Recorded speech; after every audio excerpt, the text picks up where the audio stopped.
Socialism and Internationalism. The country's flag is a commercial asset, said the celebrated patriot, Cecil Rhodes, but this commercial asset only represents the economic and political interests of the capitalist classes. The middle class only beats the big drum in praise of love of country and honor of the flag in order to beguile the proletariat, so that it should sacrifice itself in defense of the riches which the middle class has stolen. The ruling classes of the republics of Greece and Rome did not make use of the patriotic charlatanism of the middle class, because they jealously kept to themselves the privilege of governing, and of defending their country. They neither allowed the working classes or the slaves the right of carrying arms.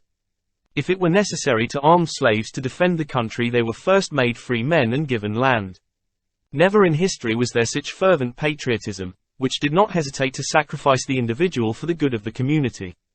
The modern middle class adopted a different method. First it formed armies of mercenaries, as in England, or by conscription, as in France. And now it still successfully bamboozles the proletariat. The proletariat will not really have a fatherland till it has politically and economically displaced the middle class. This can only be done by each nation in turn, and it is for this reason that the proletariat is national, as the Communistic Manifesto explains.